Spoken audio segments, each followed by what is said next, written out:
This is me and my father, my sister and my 2 brothers, and our family pets. And finally, this is my very devoted mother. However, she's always been more devoted to her temple than she's ever been to us, and I want to find out why.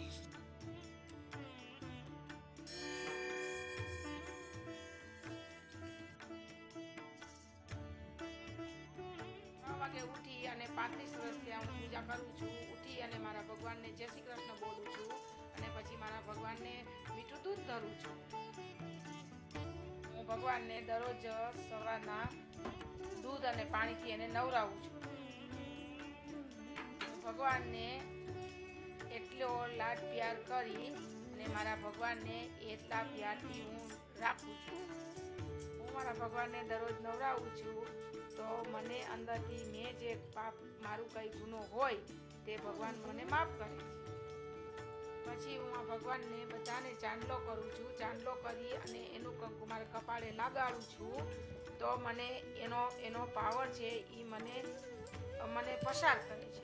મારા હિન્દુ ધર્મમાં અમે believe કરીએ છીએ કે આખા દાડાની અંદર અમે કોઈને કોઈ ખરાબ શબ્દ બોલ્યો હોય કે કોઈને લગાડી દીધું હોય કે કોઈનું દિલ દુખાણું હોય, મારી છેલ્લી પૂજા મારા ભગવાનની આરતી. પછી હું દિલથી મારા ભગવાનના સોંગ્સ ગાઉં અને પછી મારા ભગવાનને હું દિલથી મોટો લવ કરું.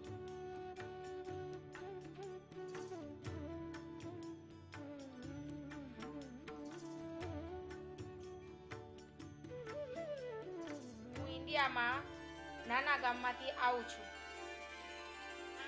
હું 8 વર્ષની હતી ત્યારે હું ફાર્મમાં કામ કરતી હતી તો મને હાથમાં વીછી કર્યો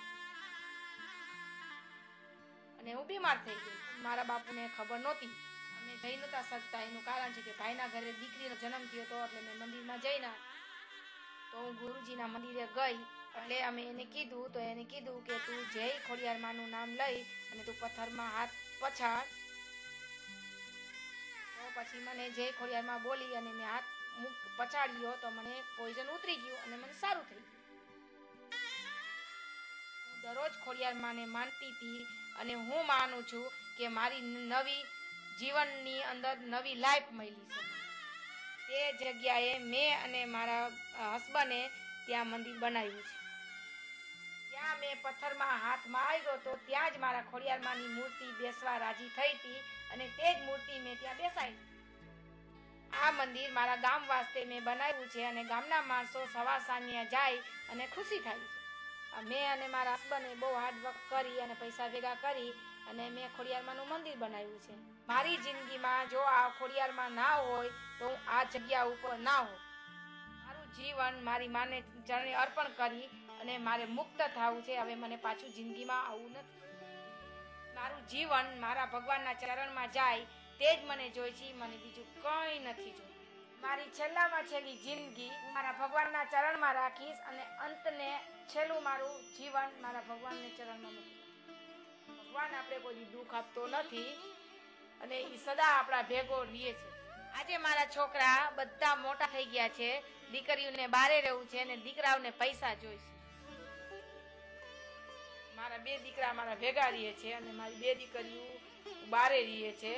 પણ મારા દીકરા મને મદદરૂપ કોઈ દી બન્યા નથી, પણ છતાં મારી દીકરીઓ બહારે રહે છે અને મને મદદરૂપ બને છે અને એનું આગળ ભણતર વધારે છે. તો હું એ જોઈ અને બહુ ખુશ છું. પણ એની એજમાં હું હતી ત્યારે હું આ કરી નથી શકી અને મારી દીકરીઓ આ ટાઈમે એની જિંદગી પગભર ઊભી છે તો હું ખુશ છું.